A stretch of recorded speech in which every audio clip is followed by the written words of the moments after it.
Welcome to the next episode of the Iowa Girls Wrestling Stories podcast.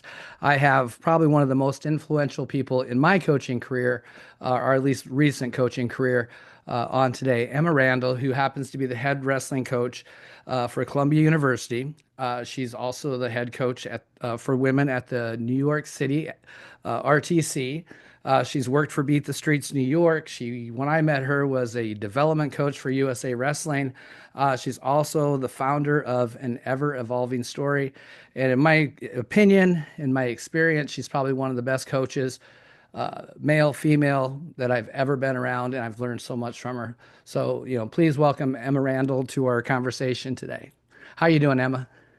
Yeah, I'm great. Thank you so much for having me on. Thank you for that super kind introduction as well. Well, I love getting to chat with you and connect and share our stories. So I'm looking forward to this. yeah, I actually want to start with where I met you and started kind of this whole thing because when I met you, I had just started with girls wrestling.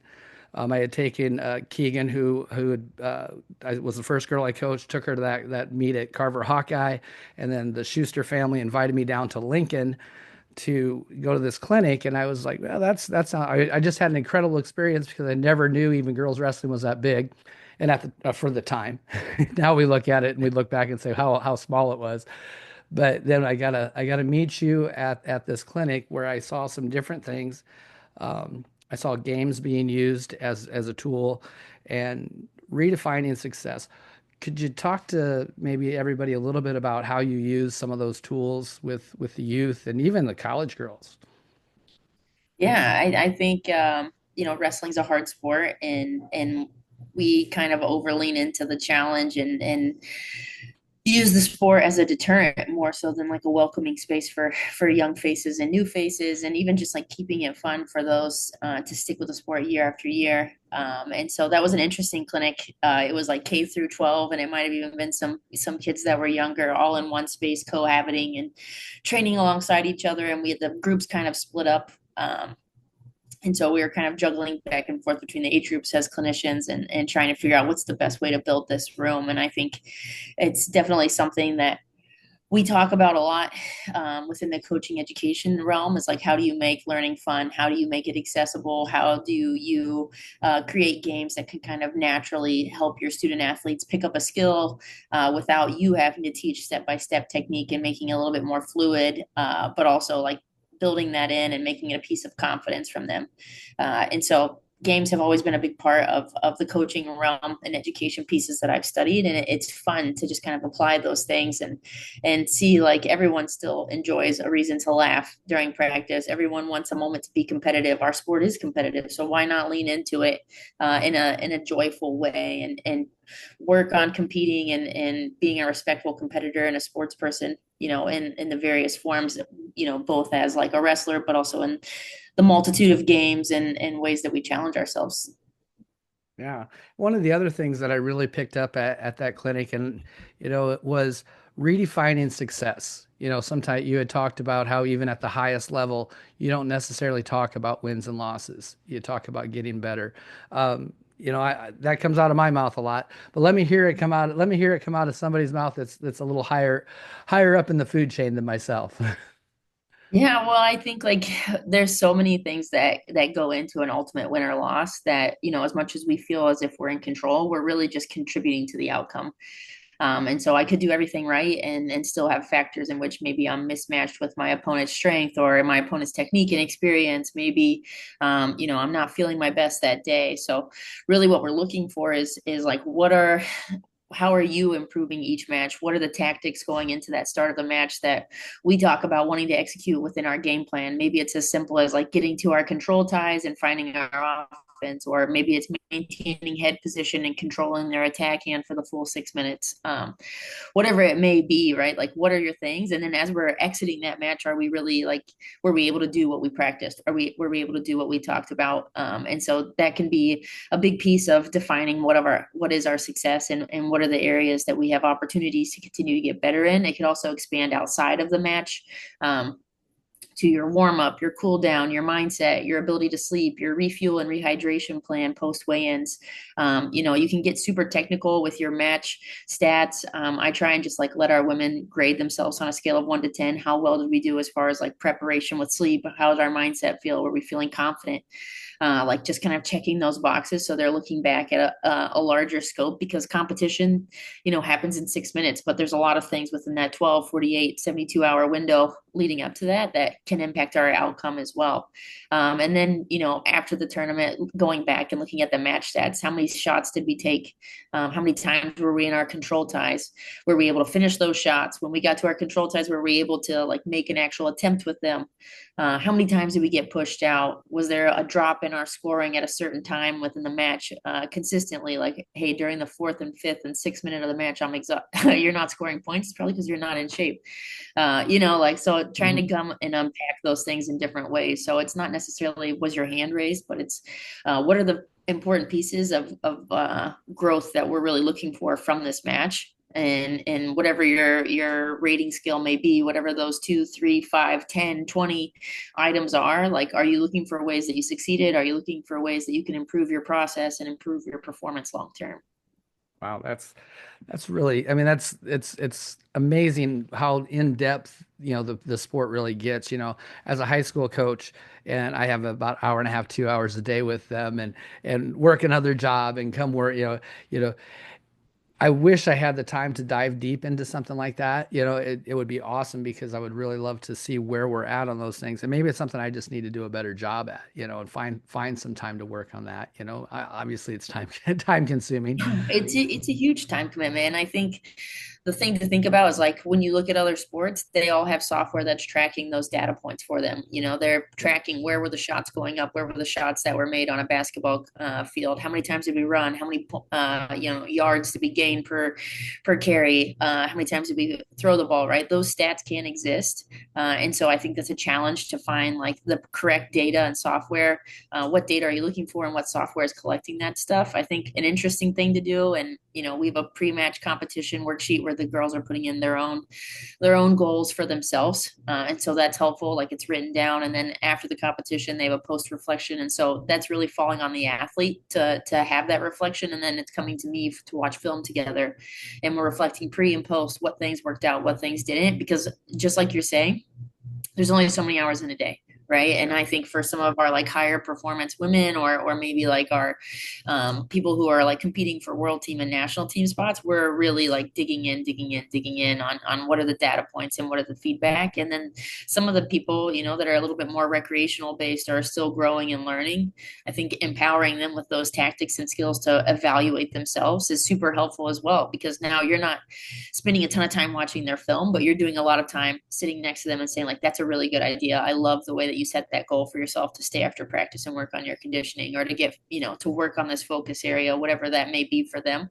And then I think too, while you're watching film with them, you could be taking stats or having them write the stats as we're going through it. Like how many shots is that now? How many times have you gotten to that 2-on-1 or that underhook right now during this time? And so again, it is a time thing, but it's also like, what things can I put on that student athlete um, to kind of like take some of the load off of me, but really it's empowering to them, because now they're understanding what I'm looking for in film. What do I see as successful? It's not so much of like, man, I didn't do so hot this tournament, I hope coach isn't mad at me. Like, no, I'm Yeah. taking accountability for the things that I need to learn and control. And I know exactly what coach is looking for. And would I give myself an A, B, C, or D performance, based off of all those factors and micro process goals along the way. It comes down to just a little bit of everything. So what is that overall summary for the student athlete? Yeah. No, I gotta bring something down here real quick. Yeah. And now, Jason Shepard was along with me the last time, we were there, and we've coined a little phrase in our room now, and it's what would Emma Randall do? So, so one of the things that I noticed, again, I'm going to go back to that second clinic. This was the Allison Schuster Memorial one. We won't get into the details behind that. We don't need to be upset today, but one of the things that I saw, and I really enjoyed this, is for every every movement you had a drill for it. It seemed like, hey, we had a sticking point, we had a drill. And then later that night when we were talking, that came from your experience with Beat the Streets. Uh, would you like to explain a little bit about, I mean, you went into depth that night after talking about, going into the different boroughs and all the different things you had to do. I'd really like to hear more about the Beat the Streets experience and how that affected the way you coach. Yeah, I mean, um, when I first started coaching, I was dumped into the Olympic Training Center with people with way more accolades than I could ever, have as a student athlete myself, and with coaches with amazing resumes and track records of working with great people. And so I got to learn from the best and the brightest for sure. But at the same time, I'm not giving like huge life-changing advice. It's slightly different of like, here, you got to get higher quicker. You got to get that trail leg up. You got to explode. Hey, you need to control that attack hand a little bit more. But, I'm teaching very basic skills and with zero experience at Beat the Streets. And so that was a challenge. And it was figuring out like, what are the things that I need to do to make learning easier, happen quicker?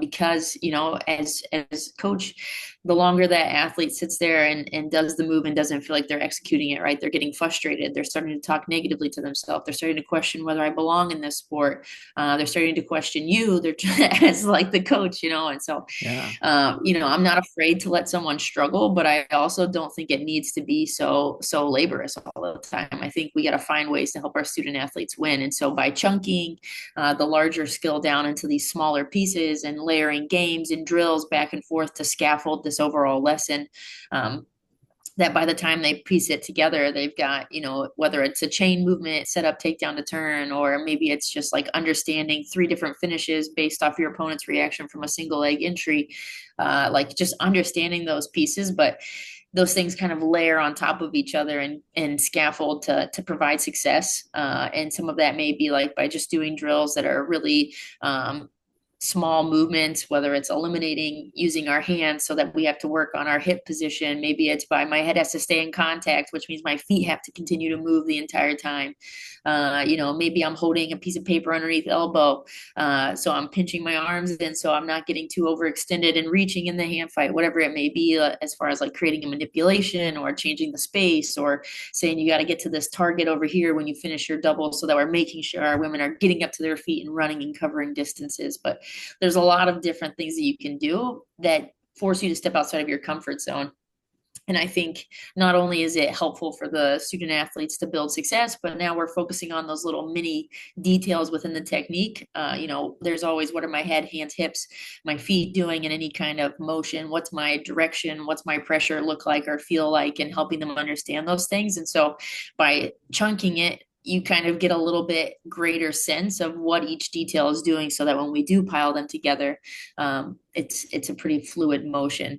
And it's fun. Like when I have our women run practices, it's fun to see them choose to do the same scaffolding drills and skills in which, I would have put them through, or watching them create a new one themselves.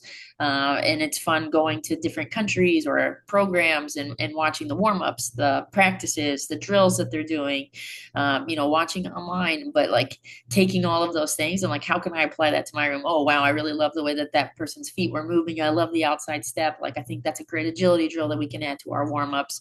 And the women can't even really think that they're doing the outside step, but next thing you know, they're getting quicker at getting their hips in. And so it's fun. I think it's a challenge as like a coach to think of new and inventive ways and to think about like what's the best way for my student athlete to learn, as opposed to like what's the easiest thing for me to say or execute or do. It's really not about me. It's about like how do I give them the tools to really build their own house. Yeah. And like, uh, that's amazing stuff. And it's really for a coach, I just love sitting and listening to you because I see all the things that I can improve on myself. That's something really important. Um, New York City, different challenges than a lot of places, correct? I know I've heard other Yes. interviews that you've given. I'm in Iowa. We got wrestling rooms, everybody's got a wrestling room. Some schools have two or three wrestling rooms. We have, we're talking about, I've been in schools that have three mat wrestling rooms that have all kinds of, I was in one room, three mats, I think they had 5 TVs on the wall to review film during practice. Wow. Just, and this is a high school. And then I've been in the Grandview room. I don't know if it had 4 full mats, Mhm. just amazing.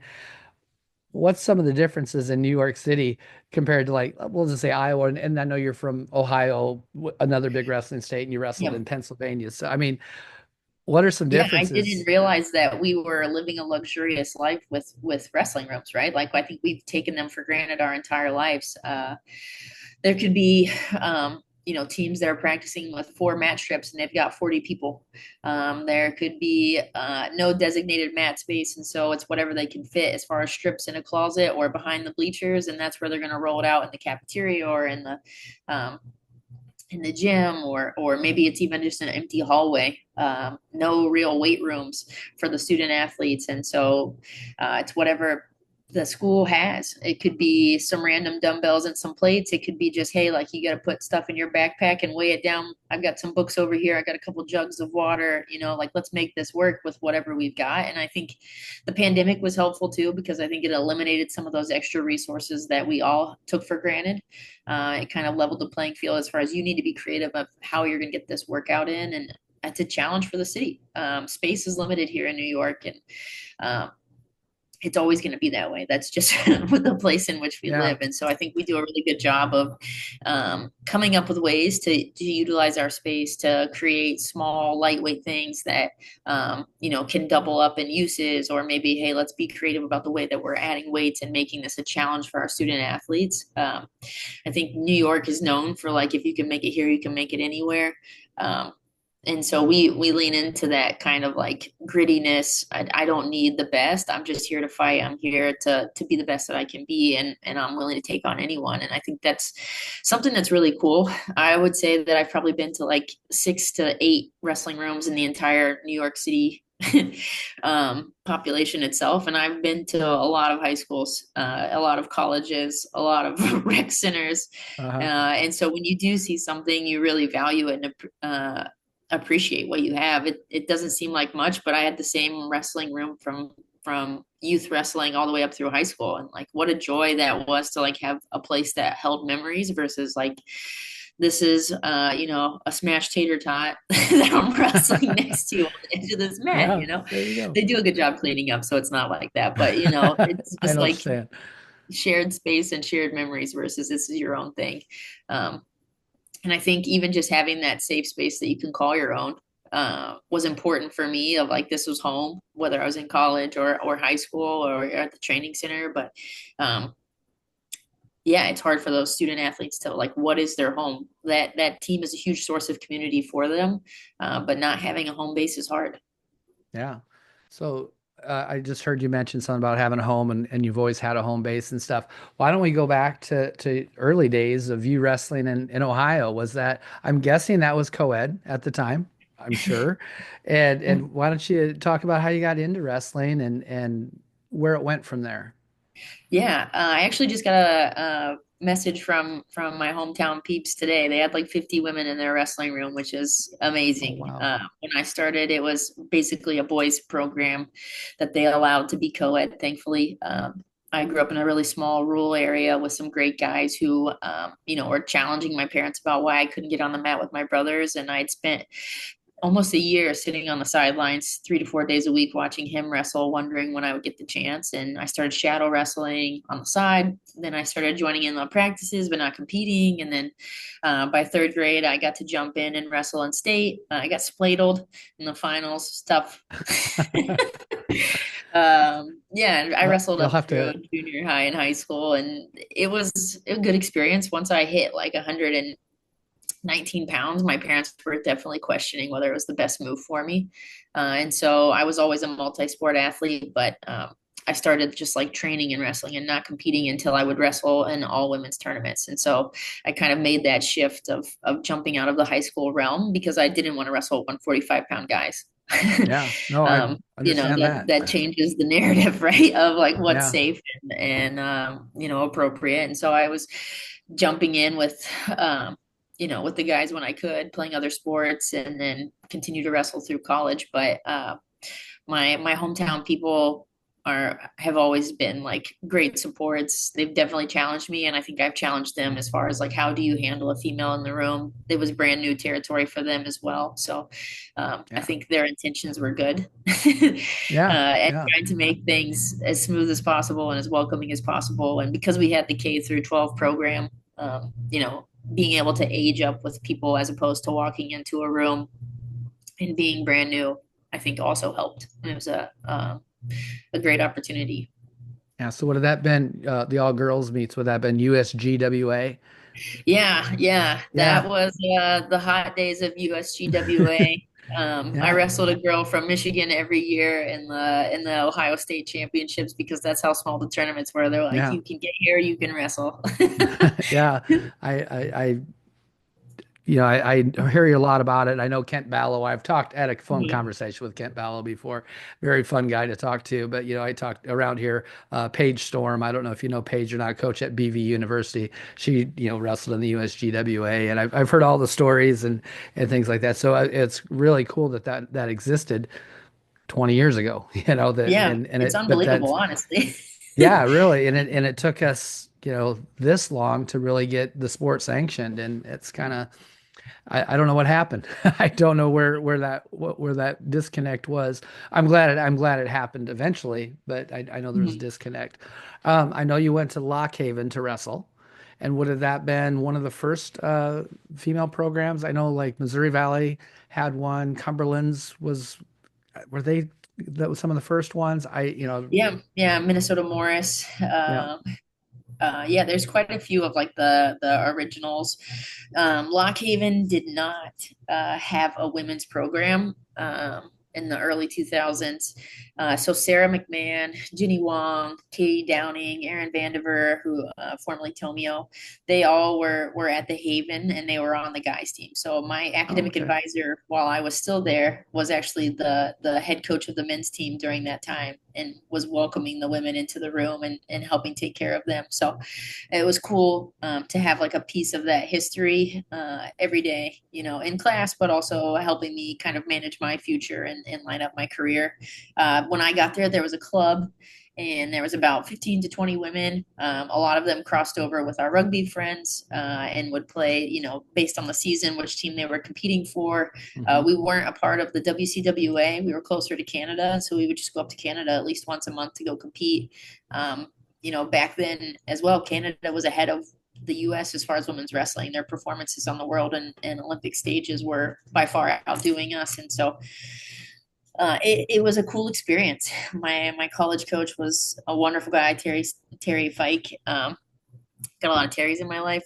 You do, yeah. But yeah, he was very much like a deep thinker, process oriented, just really wanted to see us as humans grow and like see the sport grow. And he had big dreams of creating a PSAC, which is like the state schools of Pennsylvania, an athletic conference, and getting that going because it was within driving distance and we could renovate and change the world and allow all these women to wrestle. And like he was so ahead of his time as far as like what's the way to like be a humanistic coach who gets the most out of their student athletes while also like being able to look at that macro scale of like how do we make women's wrestling accessible because the want is there. However, like the welcome mat hasn't been rolled out and matter of fact, we didn't even mail out invites or save the dates. Like we're just like, if you know us, then you can find us. But if you don't know where to look, then it's okay. We don't need you here either, which is crazy. Yeah. When we should have Yeah. been like welcoming and pulling people in, we weren't.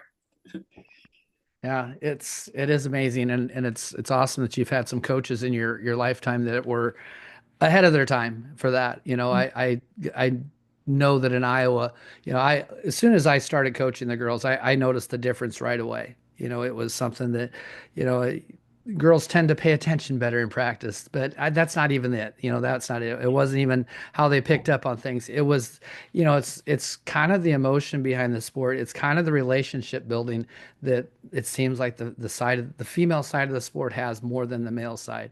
And I, as a male coach and everything, I think people kind of looked at me kind of odd, and I was a little bit older, coaching a lot of younger girls and stuff. And they'd always ask me, "What are you doing that?" And man, you just got to try it.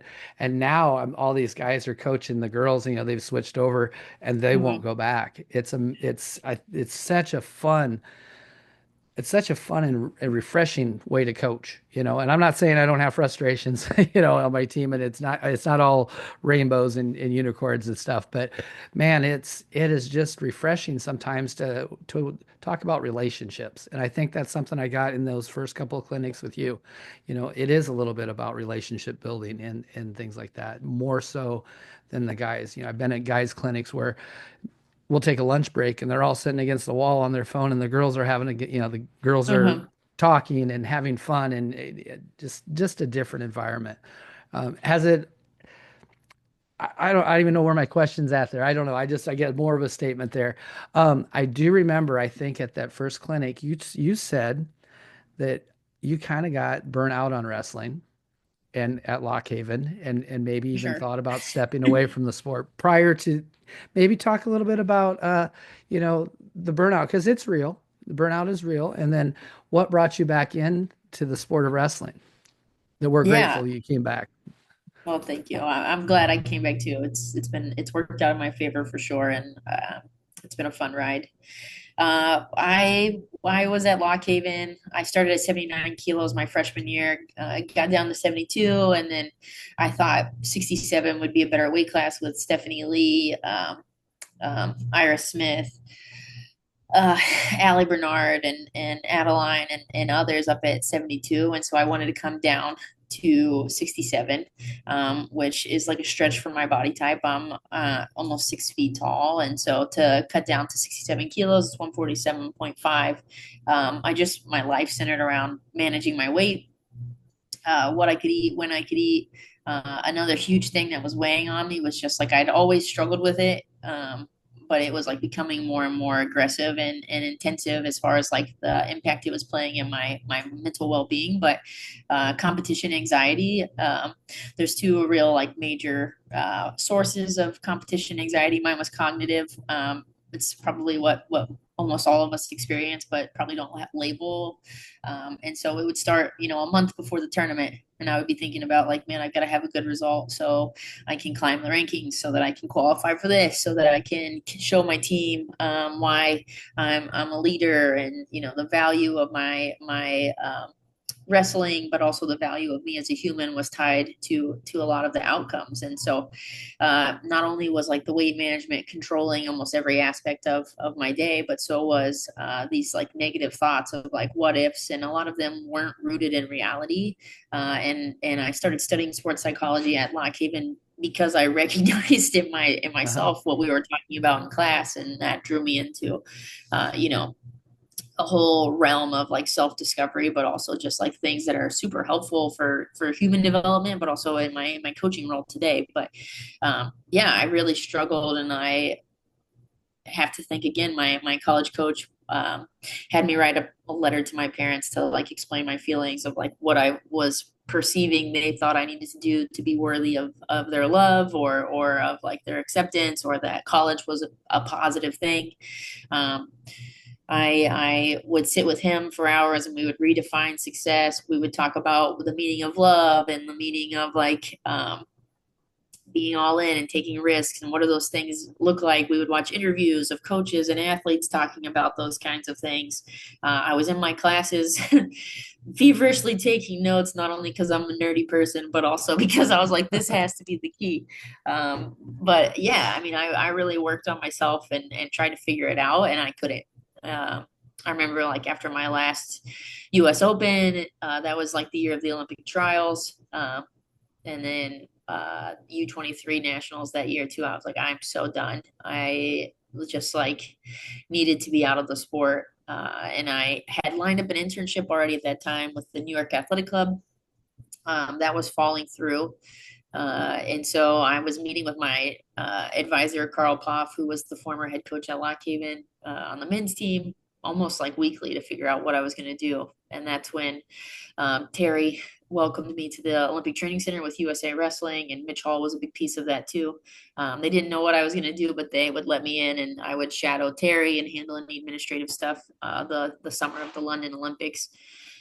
And so, yeah, that's kind of like what pulled me back in. And Terry was like, well, if you're here, you might as well like be on the mat. And if you're here, you might as well like see what we can do. And so it just kept throwing me into more and more things, as a, just as a training partner, and just as like a coach as well. But he would challenge me in different ways to show up and show out. And without competition, I began to love wrestling again, as I learned more about coaching. And I'd studied coaching, but having the confidence to say something to a senior national team member or a world medalist, it takes a lot, and so working on that confidence with Terry and also Mike Clayton, it was helpful. It was a big piece of my journey, and it just slowly sucked me in. And I think, similar to everything, we go through times of like love hate relationships where something becomes too much of your identity, or something becomes, a really big draw and causes a lot of sacrifice. And you have to sit back and like think about, is this something that I really want to continue to make that sacrifice? Is it worth it? And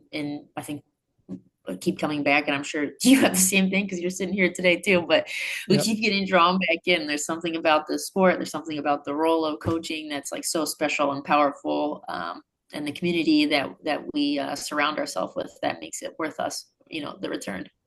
Yeah, some of the things you said there, I know I've heard them from you in our conversations and stuff. Just so you know, in our room we define our room as family, and a lot of teams use family, but we use the word, we break it down to forget about me, I love you.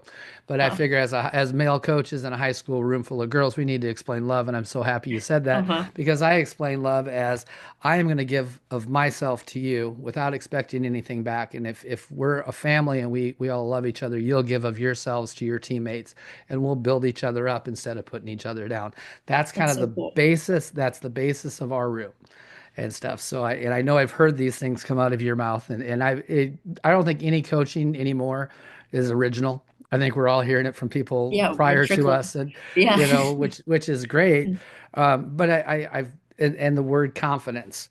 Confidence is a big thing in our room too, because as we see girls gain confidence, then the winning starts, and but not just winning on the mat. They'll start being confident at their jobs. They'll be confident at this. Will be, Mhm. confident in school and stuff.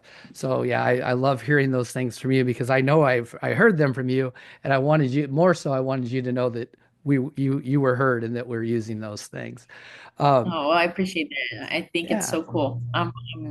Yeah, that's awesome. I'm so grateful that you create such a safe space and welcoming space for your team. That's Yeah, cool. I've also heard you say, and I think it was on a different podcast with my friend Kelby Bachman. I believe he had talked about being a male coach in a women's in a women's sport and stuff. And you said something about being placeholder, and I talk about that also with our girls, and I want to talk a little bit about this. Um, Being a placeholder for because I know that next generation of girls is coming out of college, and I'm so excited for that because it's really hard for my girls to see themselves in this bald, guy with a beard, kind of getting big old belly on him. So it's hard for them to see themselves in me, but they can see themselves in you, and they can see themselves in some of the girls that we've coached prior that are coming back. Um, and officials. We just did an officials clinic with Nadine. I don't know if you've ever met Nadine Johnson or not throughout your travels, but she lives in Colorado, and she came back and did a officials clinic, and we certified 6 female officials, college and high school girls at our youth tournament and stuff. So what are your thoughts on how do we get more girls? How do we get more women involved? How do we get more moms to do what the dads do? Because I know a lot of them sit in the corner and have no idea what they're talking about. So, how do we get more female coaches and officials and all that? How do we give them the tools? Yeah, I think, it's $1 million question, really. I think some of it comes down to just like being inviting, and encouraging and staying with people like, hey, I'd really love your help with this. Hey, we'd love to see you here, and opening that door for them. Because I think a lot of times when you put out a sign for volunteers, it's indirect exactly who that's to. And so that we fall back into those connotations of like, who should be volunteering as a coach, who should be sitting in the corner. And so making sure that like physical invitation is out there. I think, it's planting the seed, and watching it grow, and being patient. It's going to take time. Um, Terry likes to talk about planting the bamboo and how the roots grow horizontally instead of like having a shoot coming up. And so welcoming those parents and at the beginning of the school year, to come in and watch practice, inviting them to sit in the room and join a practice, experience the sport. Maybe you're going through the bronze certification or silver certification stuff and inviting them to hop on and listen to what you're learning. I think it's like for myself to gain that confidence, a lot of it was just wanting to feel like I had credentials. And so, making those resources available for the women. And again, that might take time too. They might not want to coach right away. They want to go through that certification process. They want to shadow for a year. Maybe they don't have a huge time commitment that they can offer. And so is it saying like, hey, if you could just come one day a week instead of 5 days, or we'd love to have you whatever day you can come, or is it providing the extra childcare of like, hey, you can bring your kid here. That's a padded room. Yeah, yeah. Like this is a great way to bring them in. And so I think that kind of method of like creating that community, that welcoming space, those resources to feel welcome and credentialed enough to be there. And I think that's like just also with the guys that are around too, like encouraging those dads who are ready to volunteer. Like, hey, you've been a volunteer for a year. We'd love you to get bronze certified, and our club's willing to pay this year, to Mhm. help them kind of gain that information as well, and incentivizing them and making it normal so that it's not just the women who are seeking out those certifications and feeling like they're stepping outside of their comfort zone. And then I think it starts with us, or it continues with us, just like continuing to plant the seed right now. Is there anyone in our team who wants to coach? Okay, like let's have you run the warm-ups every Monday. Let's have you, you're about to graduate, so I want you to mentor this person to be our competition captain. She's going to put us through the warm-up, and you're going to critique and give feedback on her volume, on her energy, those kinds of things. This person's going to help out with passing this institutional knowledge down, or hey, let's all take a officiating class together so we can learn the rules, and refresh ourselves, but also let's get credentialed and help out with our youth club.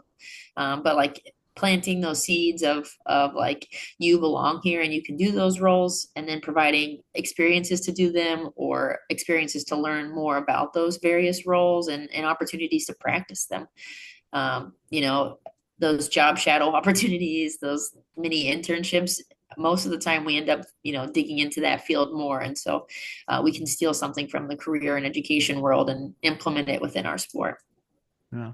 And now you're at, you talked about certification. Just so everybody knows, you are one of 80 people. Is it still that in the United States that's gold certified?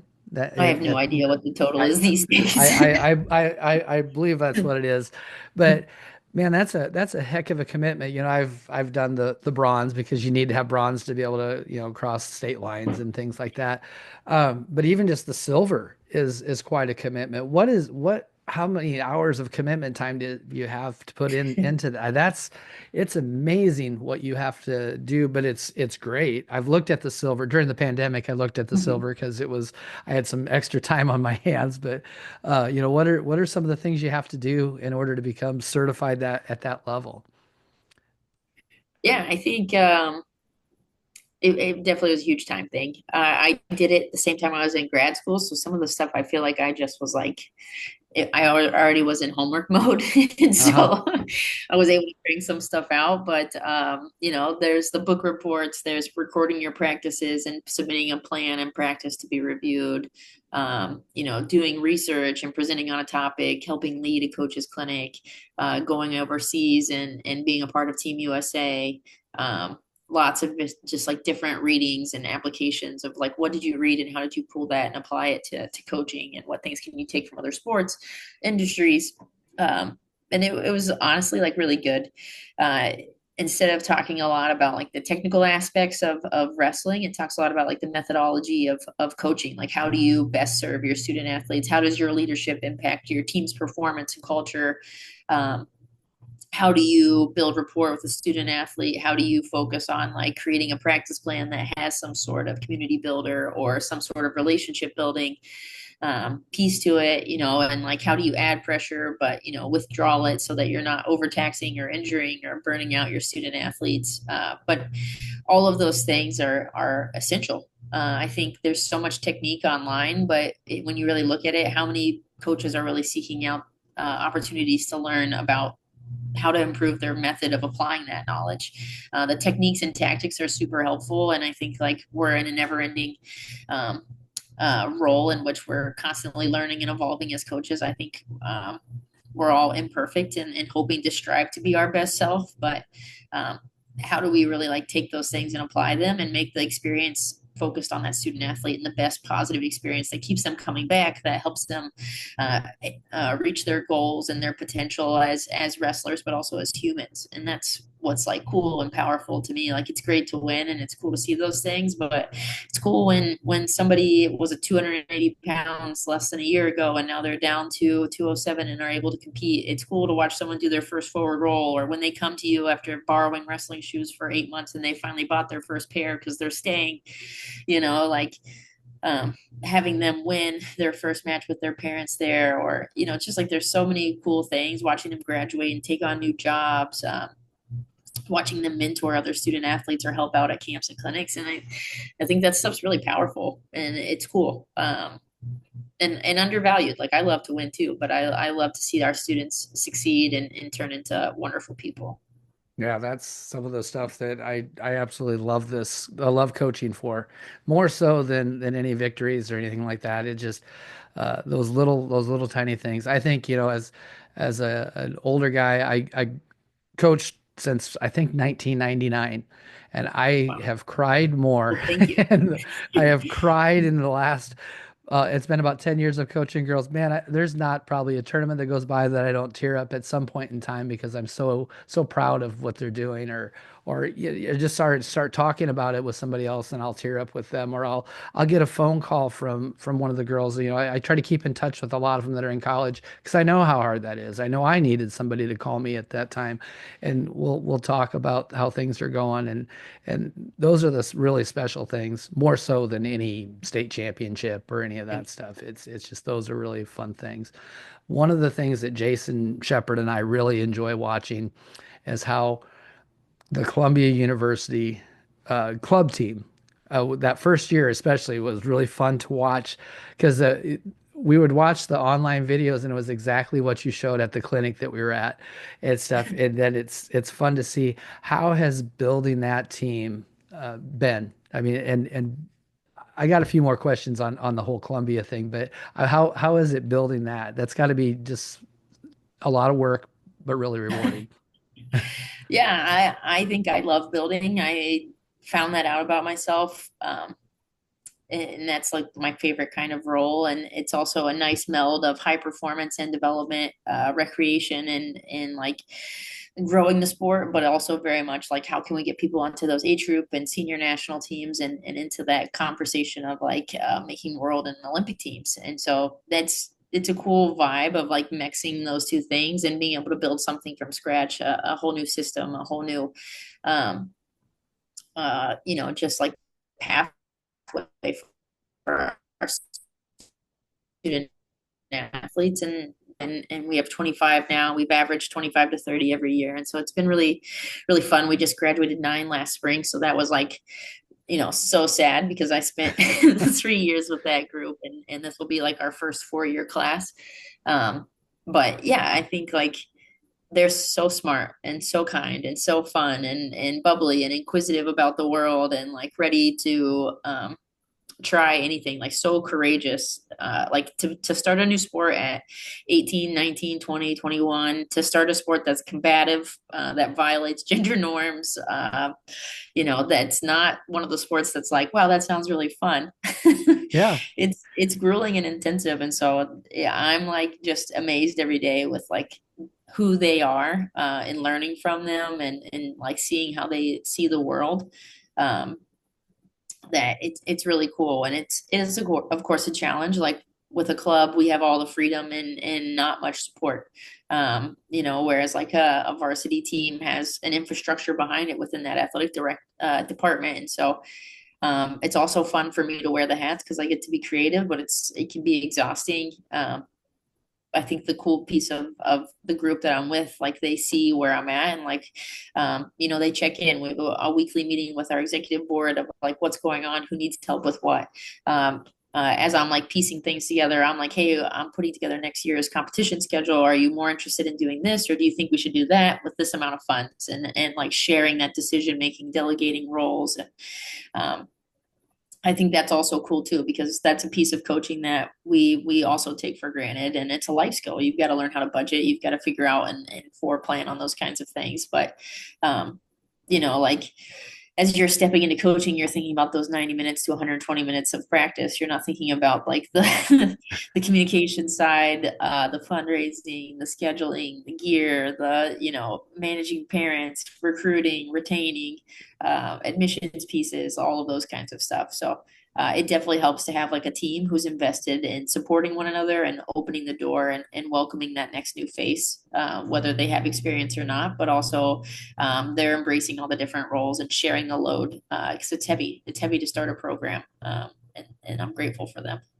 Yeah, I did not. So I told you I started coaching in about 1999. I didn't get my first head coaching position until the pandemic, and the I was going to coach the girls where I'm at now, but the head coach left, and so did the AD at the same time. I happened to know the superintendent, so I called him and I said, "Hey, you remember I'm coming over, right?" Because I didn't want that, Uh-huh. confusion and stuff. And he said, "Well, let me tell you, I need a head coach." I'm like, I really don't want to coach the boys, but I'll do it. So that was my first jump into that too. And you're right. I wish there was more coaching education because I didn't know the first tournament we went to, I didn't even have my team entered into track wrestling properly. Thank God they helped me out. I didn't know anything about scheduling and all this stuff. 4 years later, I'm now a mentor Mhm. for girls wrestling in Northwest Iowa. So people are calling me on these same questions when they're just starting to be a head coach. So I think there needs to be more education for coaching. Yeah, We'll for get into sure. that because I think you have something for us.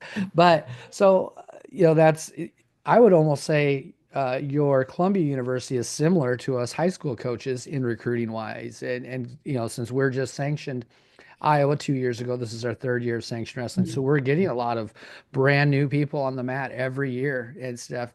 Uh, Absolutely loved watching the build of that. Do you ever see the Ivy Leagues, Columbia, becoming that next D1 area? I keep seeing that divide. I'm an NAIA person. I Mhm. went to a small NAIA school. I've helped a lot of the NAIA schools in Iowa, Grandview. I have a great working relationship with them. The D3 schools are really, I feel, at a big disadvantage. There's no scholarship available Mhm. anywhere. I mean, they're there because they want to do that and stuff. So, do you see the Ivy League, the Columbias, the all those maybe the next step? Yeah, I think the Ivy, it's growing. Almost all of our schools that have wrestling have added a women's wrestling club. 5 out of the 7 have women's wrestling clubs. Yale and Penn do not. Columbia is in a good place. I'm pretty confident we'll be, working towards that varsity sooner rather than later. Um, Nice.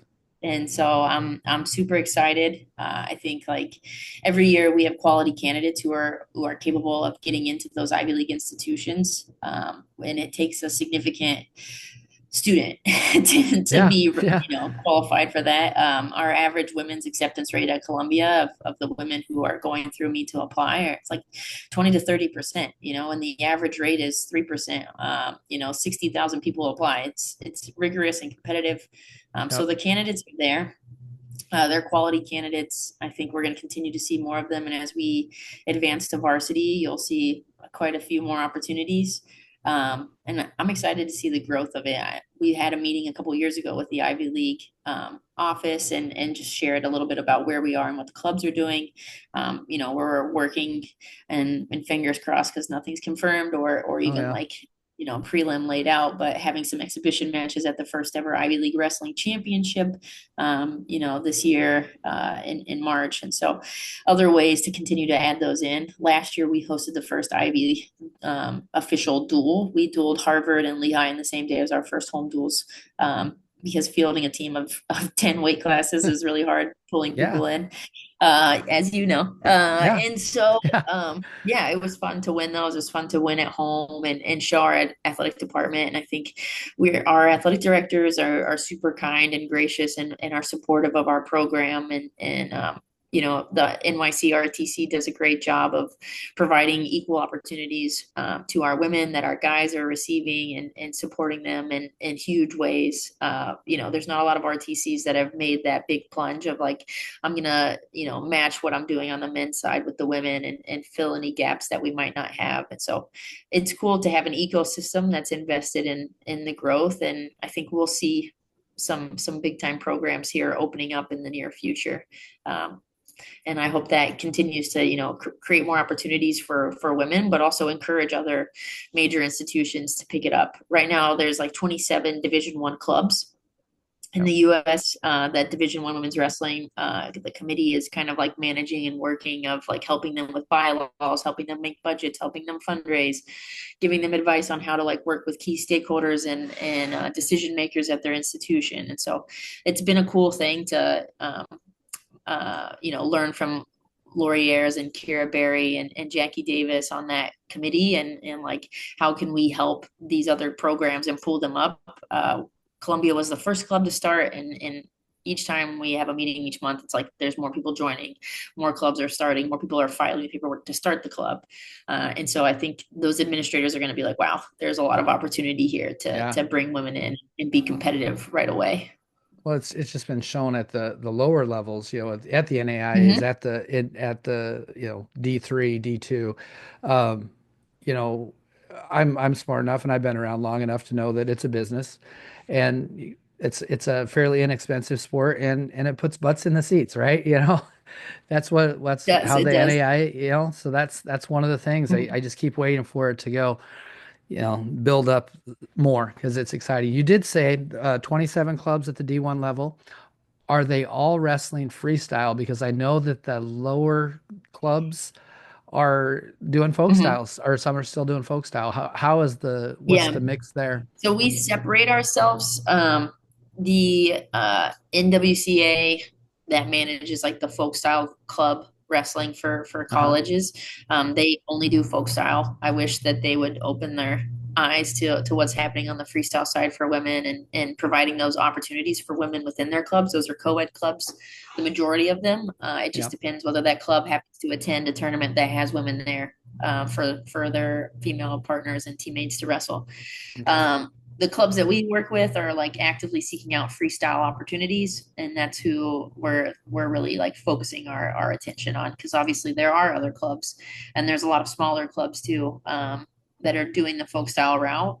But since freestyle is what we're trying to focus on and trying to help those programs either create and establish some sort of sustainability, but also hopefully long term, help them kind of align themselves to a varsity vision.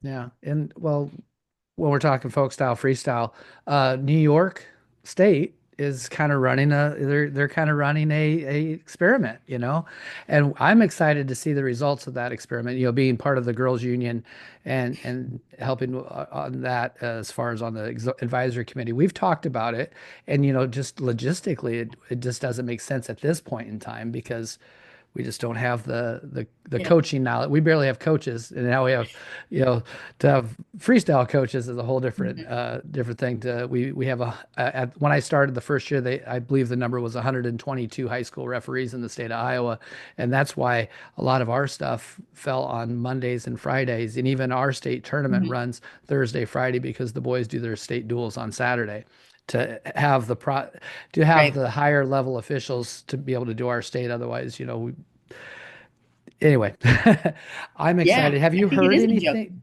Have you heard anything out of the New York high schools since you're there? I mean, I haven't heard much yet. Are numbers good, or are they struggling with finding officials, coaches?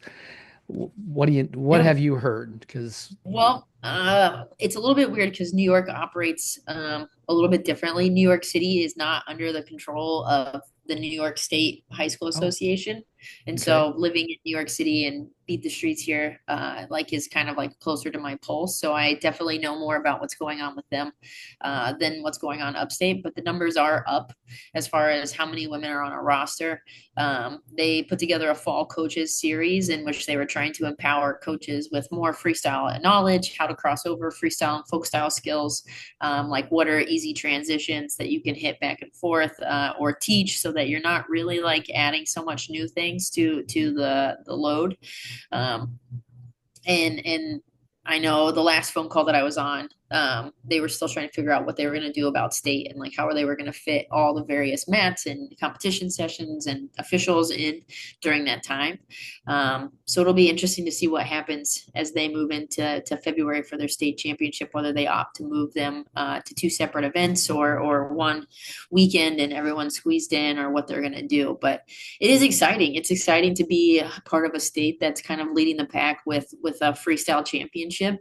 New York City has had a freestyle championship for over a decade that has been women specific, and it runs March to June.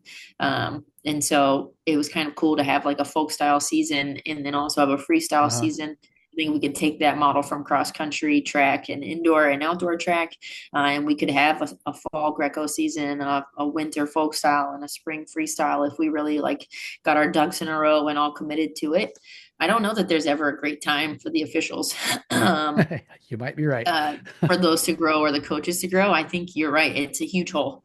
Um, and similar to like the young women who were ahead of their time and maybe had more experience as these states were being sanctioned, and they maybe were missing out on higher quality matches by being forced into something. Um, as we're going through growing pains, I think it's the same kind of thing with like the officials Yep. and the coaches of like, oh, how do I manage two teams, or how do I, you know, split my staff on the weekends, but we train together during the week, or whatever it's going to be. But like, how do we make the most out of what we have? And that's kind of where we are. So it'll be interesting to see what happens. I think New York City opted to keep their girls season in the spring too. So I don't know what's going to happen with like the state championships and the numbers as far as that goes, but it would be really cool to continue to invest in this pipeline of development to the Olympics. You can see like the results that our women are having from being able to have that extra experience of freestyle. Not that I don't think folk style is a valuable asset to wrestling, but there are advantages to like learning and mastering one style versus two, and being conscious and aware and of the finer intricacies of and tactics of freestyle. And so I think we'll see who follows suit. Um, Yep. Now's the best time to make a change, though. Nothing is really like resolute as far as like our sport is can only do this. I think we kind of handcuff ourselves by saying our sport can't make changes. We could change anything we wanted about the sport to make it more accessible, more fun, more high scoring. And you see the rules committee changing the rules every year too. Yep. But I think it would be a cool opportunity for us all to switch. And yeah, maybe we struggle for a year, 2 years, 3 years, but I think we'll be amazed with what we find out about ourselves and what we're capable of doing. Yeah, I know we're watching just to kind of see what's all going on, and I'll say the girls' union, and I'm just like I said, just on a committee. Uh, they do things right. I don't know if you've seen any of the stuff that's coming out of Iowa. 3,500 girls last year wrestling in the state, and standalone tournament, and we're working towards having team duels, dual state dual tournament also. It's been really cool. It's one of the things that comes up every year when we have our meetings is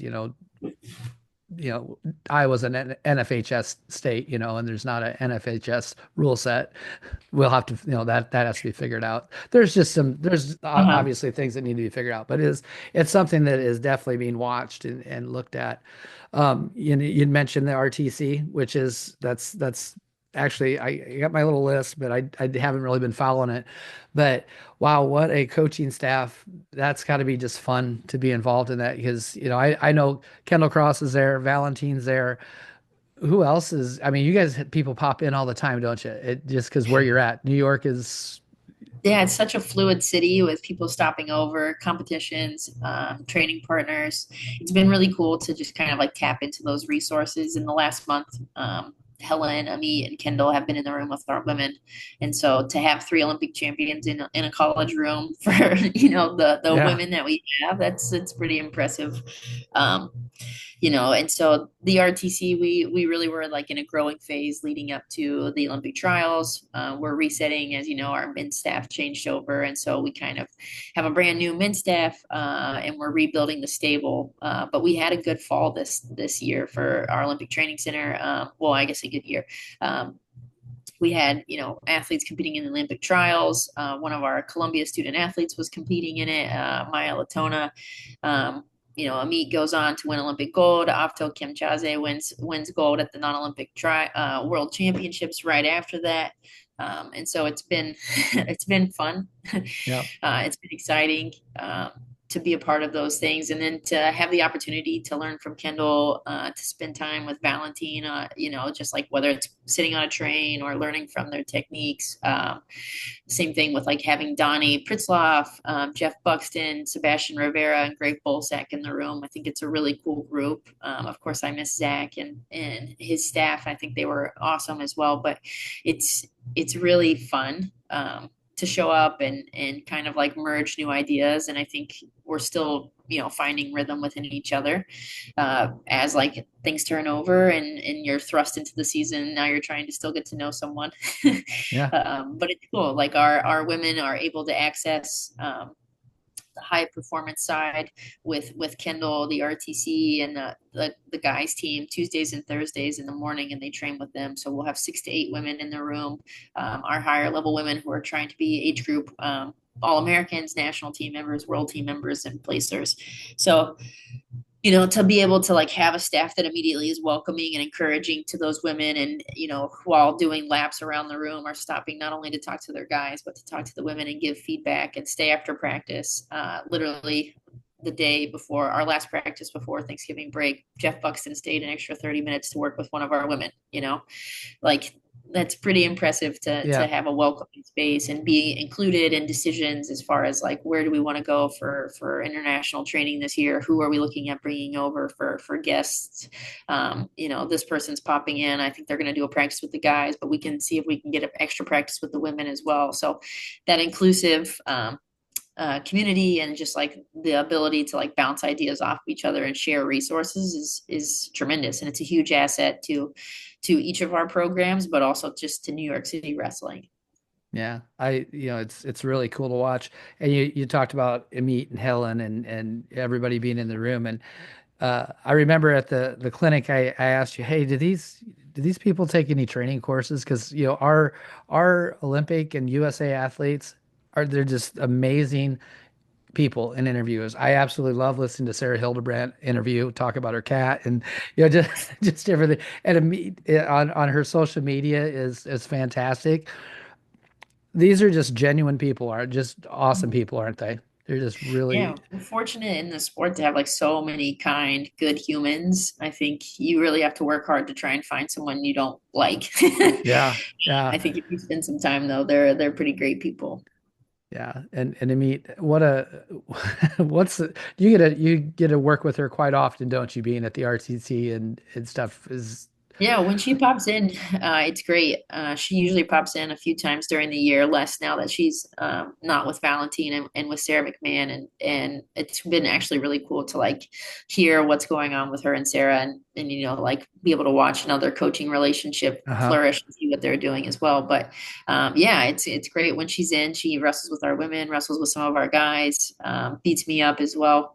It's nice to watch her beat up other people. So watching her at the Olympics Yeah. tear up, I was like, wow, that makes me super proud and happy for her and excited, but also glad that that's not me getting snapped into the mat.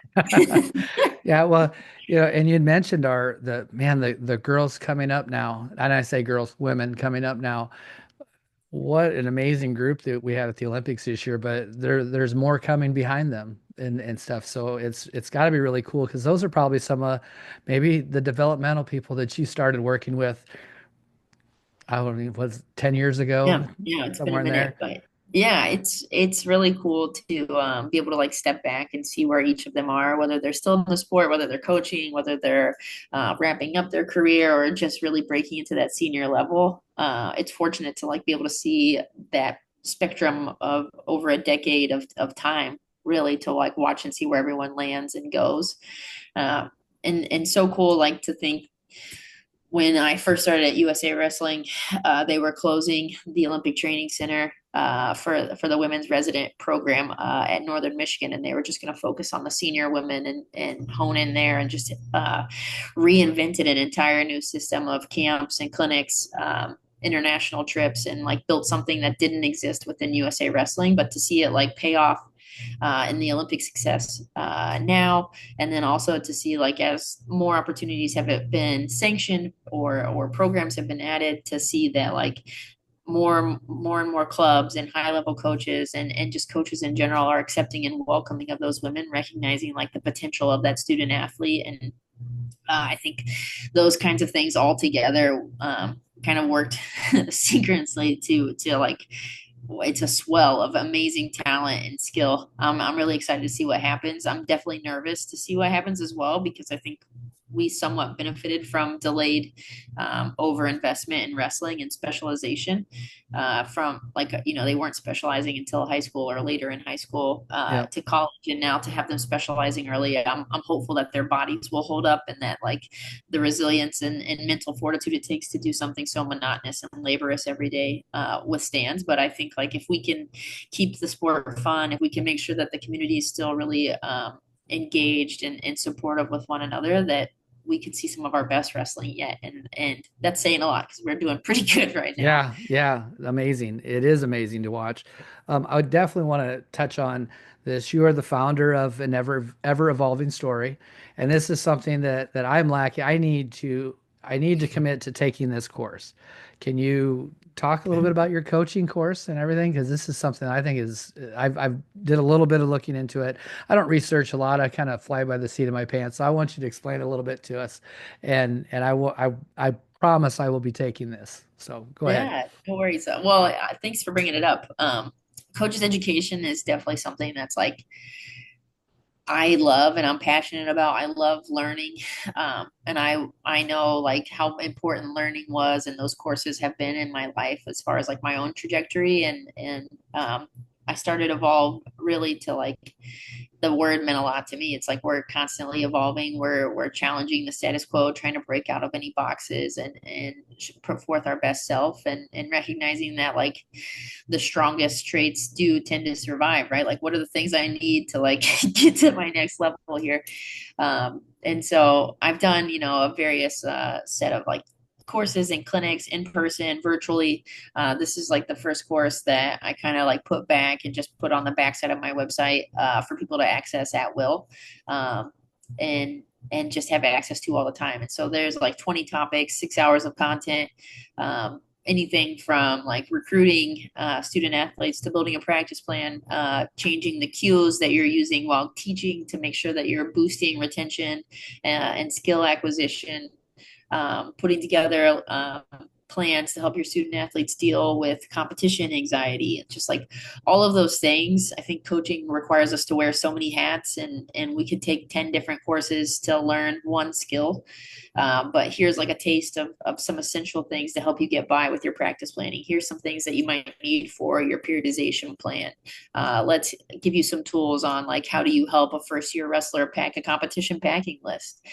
Just like the simple basic, but also some really powerful things. Like here's 3 things to do for an athlete struggling with nervousness before competition. So it kind of spans the spectrum and is a bit of a taste of everything. Mike Clayton, USA Wrestling's coaches education director, just added it as a suggested course on the silver level coaches. Again, just like here's a piece of a million different things. I think when I think of like the gold and the silver source courses, I think of like silver as like taste testing a lot of different information and figuring out what was most interesting to me, what things were like essential to my coaching philosophy and to the skills that I would want to bring to my team. And the gold was really like, how do you dig deep on that skill, think about the theory, research it, and apply it. And so it's kind of like a sampler to get into that next level. Yeah, I'm actually looking. Jason and I have talked a lot about taking that, maybe doing it together and stuff, just because we bounce each other ideas off each other all the time. There's probably not a night that goes by. You talked about technique videos that I don't wake up to three. Oh, actually, I work nights, so he wakes up to three new videos, and then when at noon when I wake up, there's Uh-huh. three new videos and throw things across. And we always talk about things like that. And I love the just the philosophies and that you put out. Just and again, they're not new, but you've reworked them, you've evolved them, and now we can take those and evolve them to work for us too. And I hope Yeah, that you I mentioned it hope a lot earlier, of people, right? yeah, We're all just like trying to learn and better ourselves and like yeah, what did I take from this person and reprocess and siphon or repackage in a meaningful way that was meaningful to me, right? But whatever sticks, it's cool. yeah. And I think one of the biggest things I've taken from you, and I think before we started, I think I talked about this, that wrestling is something we do, but it's not who we are. I mean, we're so many different things and things like that. So I think that's such an important thing. That's something that I struggled with out of college, and I was just again lower level NAI wrestler, but I'd always been from like a small age, second, third grade when I started wrestling. I always kind of was known as a wrestler, and that's my brother was a wrestler, and he's a wrestling coach. And actually, we are two of the three schools in our conference that have women's wrestling, and I coach with. So that's the only time I see my brother That's cool. is when we're coaching, and it's so much fun because we're busy. We're busy lives and stuff, but we get to have that little connection between girls wrestling and stuff. So that's really neat. But I after that last match that I had in college, yeah, it was NAI Nationals in Butte, Montana. I remember it to this day. I went up and I thanked my coach for giving me the opportunity, and I think I cried for a week straight because I didn't know what to do. Yeah. I didn't know what I was anymore, and quite honestly, I kind of I know now it was depression and kind of went off the deep end. And I really try to that's something that I try to talk to athletes about is it's not that heavy, man. It's just a wrestling match. Don't put too much into it. It's I mean, obviously put the work in and stuff like that, but Yeah, but that's such a perspective small it's wise, it's yeah, just a it's such a match. small part. Yeah, it's just a match. It's Yeah. such a small part of our lives. The team's important in that aspect and the relationships we build, but wrestling's not it's not that deep. We're out there just beating Yeah, each other up, man. So I gotta thank 100% you agree. for I really gotta thank you for changing some of the ways I looked at things just in those few interactions we've had. So I mean it's really been cool evolving. And I'm gonna take that course because I really want to do it. There's one more kind of serious topic I want to hit, and then I got Yeah. some fun ones that we want to talk about. The Japanese model. I'm guessing we study that quite a bit. What did I think I kind of understand the idea, but what do the Japanese do that we are not doing because they're amazing. It's like each one's I was at the World Cup a few years ago in Iowa City, and each one walking out was just a little bit bigger version of the last one. And you couldn't distinguish who was. Uh-huh. I mean, it was amazing to watch. So what's the Japanese model, and how do we recreate something, or maybe we shouldn't recreate it. Maybe we need Yeah. something different. But I think like one huge advantage that they have on top of like a historic country based on martial arts and respect within martial arts is like the proximity that they are to each other. For our best wrestlers to train together every day, that's not a commutable distance. yeah, So proximity wise, we're a little bit different issues. And then as far as like mixed martial arts, we weren't as accepting to like women in martial arts, whether it's been wrestling or taekwondo or anything, right? Like, so I think they have a history and culture of that. Starting from a young age, those athletes are working on motion, penetrating and moving through someone, recovering their hips, creating angles. Just it's all about like that position and repetition. I remember we took a group over to Japan for the Yoshida Cup, and I swear this kid was like 6, was like knee sliding, she would then like just stood up and had like her hips in and allowed her head to rise a little bit, but just constantly like had her head up, hips in the entire way across two wrestling mats, back and forth with her partner for like 15 minutes. Just one kid. I'm like, and there's thousands and thousands of these kids all doing that, you know? And so imagine the amazing technique. I think their model's pretty simplified as far as like how are they looking to score. Um, and just getting through the legs and running. And obviously, like that advances as they get to the older realms. But I think we spend so much time teaching details to our youth without really spending enough time talking about like positionally, I got to get my head up, hips in. Where do I need to be moving through those situations? Just repetitions over time. We teach too much instead of focusing and on that repetition. I think also like they spend a ton of time sparring and in shot recovery, and that's a huge piece, right? Like they go behind or to finish in that position. That's a huge area Yeah. um, of like a wrestling match. 90% of that freestyle match is on your feet, and so you're either the one shooting, you're the one being shot on. So can you stop that shot? Can you scramble through those situations? And I think they just do a great job discipline wise as far as holding position. Um, Controlling the attack hand, moving, faking, off balancing us, keeping distance, then crowding in and forcing us to create space again and restarting back at a spot that's disadvantaged to us. I think we wrestle pretty much better in ties, whereas they're wrestling really well from space. Um, and so it's a different style, but I think, yeah, we're closing the gap. The world is definitely catching on that Japan's got some good things. And I think that's due to the success of the Japanese men, because if when a woman succeeds, they just write it off of like, oh, it must have just been chance. But when a guy does, we're like, that's a system that's winning. Yeah. And so I'm interested to see what comes out of the extra eyes and attention to detail that's going to be coming and scrutinized on their programs. When I first started at USA Wrestling, they didn't allow USA Wrestling to bring athletes over, and so I'm wondering too if they're going to close up those borders again to not let us into the Yeah. training room. But it's a competitive world. We're closing the gap on them. Yeah. No, they're fun to watch. Wow, they're amazing. So let's get into some fun questions just to end this interview. And it's they're you don't have nothing serious or anything like that. Living in New York City or in the general area, what do we do for fun? There's so much to do. I mean, to contrast, I live in a town of 600 people, no stoplights. We have two bars and about four churches. Wow. So so Yeah, I'm. My wife and I are foodies, so we like to go out to eat. Comedy clubs. We're season ticket holders for the New York Liberty, so we watch a lot of basketball. nice. Um, yeah, a lot of wrestling, of course, but just hanging out with our friends. We have a really good friend group here, and there's lots of places to walk and explore, eat, listen to a podcast of the history of that neighborhood. Check it out. It's delicious and a fun way to experience the city. Yeah, no, you mentioned foodie, and I am also. What's some of your favorites? What's some of the things you really like to eat, and especially Yeah, since you travel so much. I love Asian food, bao buns, dumplings. I actually like asked my wife to make bao buns for Thanksgiving this year, so that was a shakeup to our Friendsgiving, but that's okay.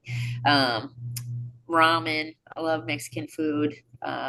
We usually do like a cooking class each year, and we've been taking a lot of Indian classes. So some really good vegetarian dishes and delicious spices too within like that culture as well. So And living on the coast there, I'm sure you probably like seafood also. I I do. that's I can get down with some seafood. I'm that's typically hold out until we go to the Caribbean and then like load up on fish, but I definitely will order if it looks good. I'm in. yeah. Yeah, it's scary to have Iowa sushi, so I try to do that when I travel to Florida a couple of times a year, so I Uh-huh. usually try to have it there. I mean, Yeah. it's probably You feel okay. better about it closer to the coast So, for sure. yeah, yeah. I always ask the girls if they'd rather vacation in the mountains or at the ocean, but I'm going to ask you, you've traveled a lot of the world. What's some of your favorite vacation places?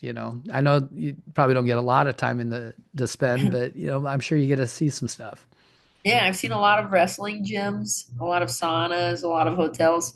Um, my wife and I love the beach. I particularly like love mountains.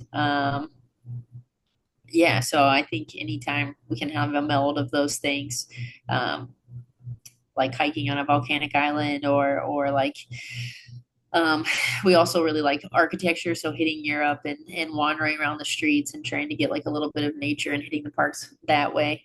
I think it really depends on what you're into, really, of like what mood you're in and where you would want to go. But some fun places. I love Budapest. I feel like that's one of my favorite cities. Terry and I spent like 2 weeks there, roaming around on bikes every day, just exploring the city while our women were getting ready for the Olympic qualifier. So they were tapering, and so it wasn't a lot of wrestling. It was mostly just stay out of the way So and let them with your perform. But with your go ahead. travels, does your wife get to travel with you a little bit, or is it more? I mean, Um, she's probably in career also and things. yeah, So she's got a career. Her career is definitely bustling. But yeah, if we can, we'll try and put something on the map. Like if I we went to Paris for the Olympics this year together. Uh, she's not going back to Paris with me next week, but she is jealous. So, I think when she can, she's willing to hop on some trips. She's kind of like the team mom for the team as well. So, it's nice to like when she can come and support them and go run errands because I am a staff of one as well to help out with those things. It's really nice. oh, very nice. We're getting closer to Christmas, and that's all starting to hit. Do you have a favorite Christmas movie? Probably Elf. Oh my God, I love Elf. What's yours? I think Elf is also if it's not Elf, it's got to be the Elf or the Grinch, one of the two there. Yeah, yeah, And I'm yeah. talking the live action Grinch, not Uh-huh. not the Yeah, the old original. timey one. Yeah. Yeah, no. So that's yeah, I would pick Elf too. I actually started watching Elf with my grandkids this weekend, so Oh, that was and I that's think awesome. they got involved with their phones and then yeah, Yeah. Yeah, they those missed out those on the humor. There's so much dry humor in that. It's so funny. yes, yes. I am a huge shoe person and wrestling shoes. I have, well, I tend to give them away because someone always comes in the room that needs them. But if you were going to pick the shoes, you got the opportunity, one year of eligibility left. What shoes would you buy? This hurts because I'm really a Nike person, but I love my aggressors. I'll never step out of an Asics aggressor unless I'm forced to. Really nice. That's one I haven't put on, Really, is the they're very ASIC stiff, aggressors. but I was built for comfort, not speed, so it's all Gotcha. Yes. good. I think my favorite pair they don't even make anymore. So I'm gonna age myself. So I graduated in '89. So in 1988, I got a pair of they were all blue Dan Gable Ultras, the true split sole with the big white back on them, big puffy back. Mhm, Oh my God, I love those shoes. I wore those from my junior year of high school all the way through college. I would bounce back and forth between mhm. the red and silver. They were the Dan Gables at the time, but I think they changed them to Dave Schultz. Nice. Or I the was gonna say that sounds like the Asics Schultz that they remade. Yes, yeah, that's what I had. Those two pairs Those were were my actually favorite. really comfy, so those are a good Yes, choice. yes, very good, very much. Another kind of stepping back on the mat, you're going to have another national championship match. What's the music in your earbuds? Yeah, probably something relaxing. Um, some sort of like meditative beat.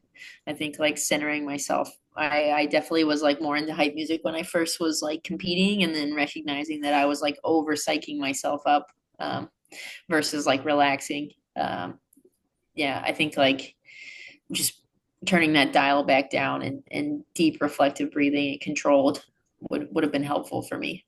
A little bit more relaxed, more zen than screamo. Yeah, yeah, yeah. There's like some beats that have like the right rhythm to hmm kind of like reset you mentally and like calm your vagus nerve and all that kind of stuff. So I've probably been hitting that. Nice. What genre of music do you listen to otherwise? Yeah, I'm eclectic, but the one that I turn on to really frustrate the athletes would be like 90s 2000s alternatives or like Nice. top 40 during that time as well. They get upset because I won't pay for the ad-free version of Spotify. And then it's music that they don't like. So Very nice. Yes, I go back a little farther and I'll put on my hairband ballads, and the girls absolutely hate that, Yeah. but but it's fun. It's fun Yeah, for it is me. fun. Um, Simple one. What's your favorite color? A dark green. Dark green. That's a What's yeah, yours? that's what I'm a purple guy. And actually Purple. my wedding colors were purple and green. Oh, And it nice. kind of worked together even because my Were wife is they also were they deep dark ones?